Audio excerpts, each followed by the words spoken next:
Assalamu alaikum. I'm Khalid Mahmood Walid Prince. Welcome to my YouTube and Facebook page Walid the Traveler and welcome to my another new video. আশা করি সবাই ভালো আছেন। আমি আলহামদুলিল্লাহ ভালো আছি। একটু অসুস্থ ছিলাম তাই ভিডিও করতে পারিনি বেশ কিছুদিন। সুস্থতা যে আল্লাহর কত বড় একটা নিয়ামত সেটা আসলে অসুস্থ না হলে বোঝা যায় না। আর একটা প্রবলেম এর মধ্যে হয়ে গেছে, ছোটোখাটো একটা অ্যাক্সিডেন্ট হয়ে গেছে। অ্যাক্সিডেন্টে তেমন কোনো ক্ষতি হয়নি, হাতটা হালকা একটু ব্যথা পাইছি। আর বাইকের তেমন কোনো কিছু হয়নি, বাট এক্সজস্টের এই কাভারটা বা মাফলারটা ভেঙে গেছে, তো এটা চেঞ্জ করে নিতে হবে। অ্যাক্সিডেন্টের কারণটা হচ্ছে আমার একটা ছোট ভাই অল্প একটু স্পিডে বাইক চালাচ্ছিল, এই কত 30-40-50 এরকম হবে আনুমানিক। এর মধ্যে একটা অটোরিকশা হঠাৎ করে টার্ন নিয়ে ফেলছে, ঘুরে ফেলছে, সো ব্রেক করতে পারে নাই, পিছলায় এসে আমার এখানে মেরে দিছে। ও ব্যথা পাইছে মোটামুটি। তো ওটা জিজ্ঞেস করলাম যে তুমি তো ভালো বাইক চালাও, এত অল্প টাইমের মধ্যে অ্যাক্সিডেন্ট করলা, জিজ্ঞেস করা। ও বললো যে ভাই আসলে আমি তো কন্টিনিউয়াসলি এবিএস বাইক চালাই, আমি প্যানিক সিচুয়েশনে এবিএস এর মতন ব্রেক ধরে ফেলছিলাম। ওই বাইকটা ছিল নন এবিএস, ওর ফ্রেন্ডের বা ওর কারো পরিচিত, তো ওভাবে ব্রেক ধরার কারণে পড়ে গেছে। তো দিনকে দিন বাইকের নানা রকম জিনিস আপডেট হচ্ছে, এর মধ্যে ব্রেকিং সিস্টেমটা আপডেট হচ্ছে, যেমন ড্রাম ব্রেক থেকে ডিস্ক ব্রেক, সিবিএস, এরপর এবিএস। এবিএসটা সম্পর্কে খুব ছোট করে আপনাদেরকে বলি, সেটা হচ্ছে এন্ট্রি লক ব্রেকিং সিস্টেম। মানে আপনার এই ডিস্ক ব্রেকটা যেমন লক হয়ে যায় খুব চাপ দিয়ে ধরলে, এই এবিএসটা ডিস্কটাকে লক করতে দেয় না। এখানে একটা সেন্সর আছে, এটা হচ্ছে এবিএস কেবল, এই রিডিংটা এবিএসে পাঠায়, সেন্সরের মাধ্যমে আসে, আর ডিস্কটাকে লক করতে দেয় না, বাট খুব দ্রুত সময়ের মধ্যে বাইকটাকে থামাতে চেষ্টা করে এবিএস। তো এই হচ্ছে এবিএসের বিষয়। তো এটা আমরা অনেকেই জানি, বা এবিএস সম্পর্কে আর ডিটেলস জানতে হলে আপনারা দেখা যায় ইউটিউবে অনেক ভালো ভালো ভিডিও পাবেন, বা আমার কাছে জানতে চাইলে আপনারা কমেন্ট করতে পারেন, আমি চেষ্টা করব আপনাদেরকে আর ভালোভাবে জানানোর জন্য।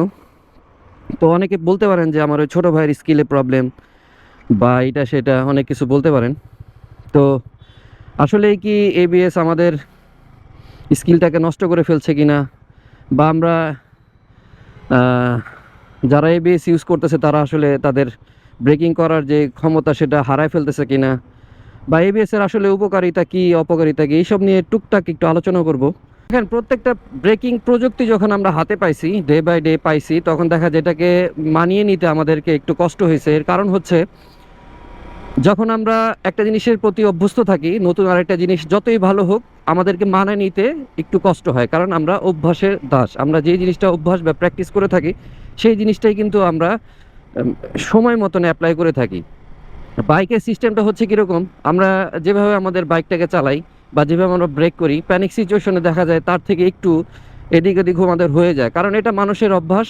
আমরা যখন একটু ইমার্জেন্সি, আমাদের দেখা যায় সামনে কেউ চলে আসলো বাইকের সামনে, বা একটা বাচ্চা বা একটা কুকুর বিড়াল হইতে পারে বাইকের সামনে চলে আসতে পারে, সেই সময় দেখা যায় আমাদেরকে খুব হার্ড ব্রেক করতে হয়। আমাদের কিন্তু তখন সেন্স কাজ করে হচ্ছে তাকে সেভ করতে হবে, নিজের সেভ পরের বিষয়, তাকে সেভ করতে হবে। মানে ডিস্ক ব্রেকের বাইক এবং এবিএস বাইকের ব্রেকিং করার মধ্যে কিন্তু একটা পার্থক্য আছে। সেটা যদি আপনাদেরকে একটু শর্টকাটে দেখানোর চেষ্টা করি, সেটা হচ্ছে আমরা যখন ডিস্ক ব্রেকের বাইক ইউজ করি তখন কিন্তু আমরা যখন থামাইতে যাই, আমরা তখন একটু এই যে পাঞ্চ করে ব্রেক করি, মানে পাঞ্চ করে ব্রেক করি, যাতে আমাদের ডিস্কটা লক না হয়ে যায় আর আমরা স্কিড করে পড়ে না যাই, এই জন্য। বাট এবিএস এর ক্ষেত্রে কিন্তু তা না। এবিএস এর সময় আমরা দেখা যায় আমাদের ব্রেক করতে হবে, এটা ইমার্জেন্সি হোক যাই হোক, আমরা জাস্ট লিভারটাকে চেপে ধরি। এটা ডিস্টেন্সের উপরে ডিপেন্ড করে আমরা কতটুকু চেপে ধরবো, খুব হার্ডলিভাবে চেপে ধরবো না নর্মালি চেপে ধরবো, এই হচ্ছে বিষয়। এবিএসটা কিন্তু একবারে চেপে ধরা হয়। তো যারা কন্টিনিউয়াসলি এবিএস বাইক চালাচ্ছে তারা কিন্তু দেখা যায় সেই পাঞ্চ করে ব্রেক করার যে সিস্টেমটা সেটা থেকে তারা সরে এসে তারা পুরো লিভারটা এভাবে চাপ দিয়ে জাস্ট ব্রেক করে ফেলে। এটা হচ্ছে এবিএস এর সিস্টেম, আর এভাবে এবিএসটা ভালোভাবে কাজ করে। আর যারা ডিস্ক ব্রেক থেকে দেখা যায় এবিএসে আসে তারা অনেক সময় কমপ্লেন করে যে আসলে এবিএস এর ব্রেকিং সিস্টেম ভালো না, কারণ তারা ওই যে অভ্যস্ত থাকে যে পাঞ্চ করে ব্রেক করা, তখন তারা এবিএসটাকে পাঞ্চ করে ব্রেক করতে চায়, আর দেখা যায় তখন তারা ফিডব্যাকটা পায় না। বাট ওই যে মানুষ অভ্যাসের দাস, যখন আবার কন্টিনিউয়াসলি এবিএস বাইক চালাবে তখন আবার দেখা যায় এবিএস এ ইউজ টু হয়ে যায়, এবিএস এর প্রপার মজাটা তারা পায়। নন এবিএস বাইক তখন কিন্তু আপনার ব্রেকিং দক্ষতা মোটামুটি নিজের হাতে থাকে, যে আমাকে এখানে থামাইতে হবে, গাড়ির স্পিডের উপর, ডিস্টেন্সের উপর আমাকে এখানে থামাতে হবে, কারণ নন এবিএস বাইক আপনি যেভাবে ব্রেক করবেন সেভাবে ব্রেক হবে। আর এবিএসটা কিছুটা সেন্সরের মাধ্যমে কাজ করে। আর এবিএসটার আসলে যদি আমি বলি, ব্রেকিংয়ের ফুল যে মানে কন্ট্রোলটা আপনার হাতে থাকে না, বাট এবিএস কিন্তু দ্রুত কাজ করে নন এবিএস বাইকের থেকে থামতে গেলে বা আমাদেরকে সেফভাবে থামাইতে গেলে। কিন্তু আমরা যখন প্র্যাকটিসে থাকি যে আমরা এবিএস বাইক চালাবো, যেমন আমি এবিএস বাইক চালাচ্ছি, আমি কিন্তু এখন হাইড্রোলিক বাইক চালাইতে গেলে অনেস্টলি বলতেছি আমাকে কিন্তু একটু দ্বিধাদ্বন্দ্বে থাকতে হবে, কারণ এটা নন এবিএস বাইক, চাকা স্কিড করতে পারে। বাট এবিএস এর ক্ষেত্রে কিন্তু আমার এই প্রবলেমটা থাকবে না। তো অনেকে থাম্বেল টাইটেল দেখে ভাবতেছেন যে আসলে এবিএস এর কারণে অ্যাক্সিডেন্ট হলো কিনা, এটা দেখে আসলে আপনারা আসছেন। তাদের উদ্দেশ্যে একটা কথাই বলতেছি, এবিএস ভালো একটা সিস্টেম, আপনাকে উন্নত মানের ব্রেকিং প্রোভাইড করবে, ব্রেকিংয়ে সেফটি অনেকটাই আপনাকে নিশ্চিত করবে, ভালোভাবে কম সময়ে চাকা স্কিড না করে আপনি যাতে সুন্দরভাবে ব্রেকটা করতে পারেন। বাট আপনি যখন এবিএস বাইকে অভ্যস্ত হয়ে যাবেন, তখন আপনার জন্য নন এবিএস বাইকগুলো একটু ডেঞ্জারাস হয়ে যাবে। কারণ মানুষ একটা ক্রিয়া থাকে, ইন্দ্রিয় থাকে, যে ইন্দ্রিয়টা আপনি দেখা যায় সাধারণত আমরা যেভাবে প্র্যাকটিস করে থাকি সেভাবে হয়, আর কিছুটা অটো হয়ে যায়। যেমন আমি যদি আপনাদেরকে উদাহরণ দিই, সেটা হচ্ছে আপনার চোখের সামনে যদি একটা পোকা চলে আসে, সেই পোকাটা আপনি মস্তিষ্ক বোঝার আগে আপনার চোখের সেন্সর বা পাতা অটোমেটিক কিন্তু আপনার চোখটাকে বন্ধ করে দেয়। আপনাকে কেউ, সাপোজ একটা উদাহরণ দিচ্ছি, মারতে আসছে, একটা লাঠি দিয়ে বাড়ি দিতে আসছে, সেই ক্ষেত্রে আপনার হাত কিন্তু অটো আপনার শরীরকে প্রোটেক্ট করার জন্য চেষ্টা করবে, কিন্তু আপনার মস্তিষ্ক যদি এটাকে অ্যানালাইসিস করতো, তাহলে কিন্তু মস্তিষ্ক আপনাকে রেজাল্ট দিত যে আপনি শরীরেও ব্যথা পাবেন, হাত দিয়ে যে প্রোটেক্ট করতে চাচ্ছেন যদি আপনি সঠিকভাবে ফেরাতে না পারেন, আপনি হাতেও ব্যথা পাবেন। বাট অটোমেটিক হাত কিন্তু আপনার শরীরকে প্রোটেক্ট করার জন্য চলে গেছে।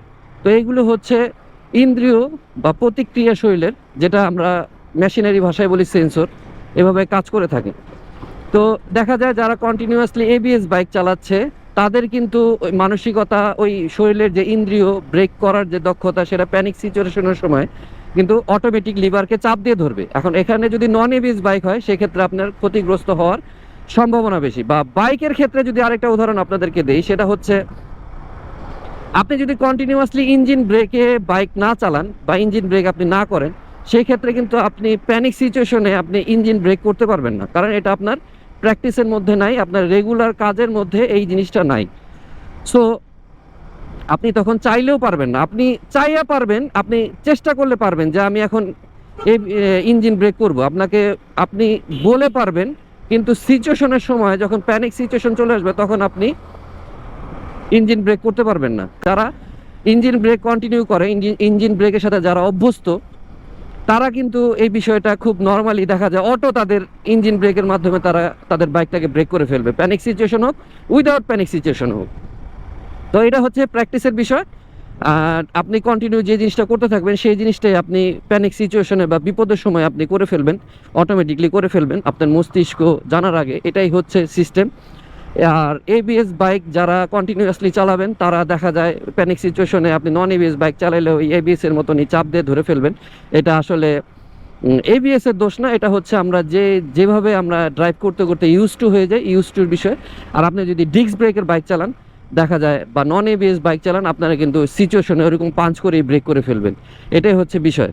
তবে কোনো প্রযুক্তি খারাপ ছিল না, ডে বাই ডে এগুলোকে আপডেট করা হচ্ছে, আমরা নতুন নতুন আপডেটেড জিনিস পাচ্ছি, যেটা আমাদেরকে সেভ করার জন্যই বানানো হয়েছে। বাট আমরা আসলে ইউজ টু হয়ে যাওয়ার কারণে আমরা এগুলোর প্রপার ইউজ করতে পারি না। তাই লাস্টে শুধু এতটুকুই মেসেজ আপনাদেরকে দিব, সেটা হচ্ছে আপনারা যারা কন্টিনিউয়াসলি এবিএস বাইক চালাচ্ছেন, তাদেরকে বলবো, আপনারা যদি নন এবিএস বাইক শখের বশে হোক বা প্রয়োজনে হোক চালান বা চালাতে আপনাদেরকে হয়, অবশ্যই সাবধানে চালাবেন, ব্রেকিং ডিস্টেন্সটাকে মেনে চালাবেন, যে আপনার নর্মালি যে দক্ষতা থাকে ব্রেক করার, তার থেকে একটু ডিস্টেন্স বজায় রাখবেন অন্যান্য গাড়ি থেকে, স্পিডটাকে ওরকমভাবে কন্ট্রোল করে রাখবেন যাতে আপনি সেফ থাকতে পারেন। কারণ আপনার প্রতিদিন প্র্যাকটিসের যেই বিষয়টা, সেভাবে আপনার এই বাইকটা না, কারণ আপনি এবিএস নিয়ে অভ্যস্ত, আপনি নন এবিএস বাইক চালাচ্ছেন, সেক্ষেত্রে আপনাকে একটু সাবধানতা অবলম্বন করতেই হবে। আর অনেকেই আছে আবার প্রশ্ন করতে পারেন যে ভাই, আমি তো এবিএস বাইকও চালাই, আমি নন এবিএস বাইকও চালাই, আমার তো কোনো প্রবলেম হয় না। ভাই কিছু মানুষ এক্সট্রাঅর্ডিনারি থাকে, তাদের বিষয়টা আলাদা। আবার কিছু মানুষ দেখা যায় কন্টিনিউয়াসলি এবিএস নন এবিএস দুইটাই চালাতে থাকে, তার প্র্যাকটিসটা ওরকমই থাকে বা তার ইন্দ্রিয়গুলো ওভাবেই কাজ করে। তো সবাই তো একরকম না, বাট এবিএস এর কারণে কিন্তু এইসব প্রবলেমগুলি আপনাদের হইতে পারে। আজকের ভিডিওতে যদি মনে হয় আমি আপনাদের সাথে কোনো ইম্পর্টেন্ট বিষয় শেয়ার করতে পারছি বা এই বিষয়গুলো আপনাদের কাজে লাগবে, অবশ্যই like comment share and subscribe করবেন। আর আমার যদি কোনো ভুল হয়ে থাকে বা আমি কোনো ইনফরমেশন এখানে মিস করে থাকি, অবশ্যই আপনারা কমেন্টের মাধ্যমে জানাবেন। কারণ আমি একদিন একটা ভিডিওতে বলছিলাম যে ইউটিউবার মানে সব কিছু জানে, এই কনসেপ্ট থেকে আমাদেরকে বেরিয়ে আসতে হবে। আমি যতটুকু জানি ততটুকু আমি আপনাদের মাঝখানে শেয়ার করছি। আপনারা যারা ভিডিও দেখবেন তারা আমার থেকে বেশি জানলে বা আমি যদি কোনো ইনফরমেশন মিস করে থাকি, অবশ্যই আপনারা আমাকে জানাবেন। তাহলে আপনাদের কাছ থেকে আমার শেখা হলো, আমার মাধ্যমে আপনাদের কিছু শেখা হলো। জাস্ট আমাদের বাইকিং বিষয়গুলো আমাদের মাঝখানে শেয়ার হইলো, এটাই হচ্ছে বিষয়। আর আপনারা সাবস্ক্রাইব করবেন, আপনাদের সাবস্ক্রাইব আমার অনেক দরকার। আমার ছোট চ্যানেলে সামনে এগিয়ে নিয়ে যাওয়ার জন্য আপনাদের সাবস্ক্রাইব আমার অনেক দরকার। আপনারা প্লিজ প্লিজ প্লিজ আমাকে একটু বেশি বেশি সাবস্ক্রাইব করে দিন, যাতে আমার চ্যানেলটা এগিয়ে যায়। লাইক কমেন্ট শেয়ার করে দিবেন, কারণ আপনাদের ভালোবাসায় এগিয়ে যাবে আমার এই ছোট চ্যানেলটি। আসসালামু আলাইকুম।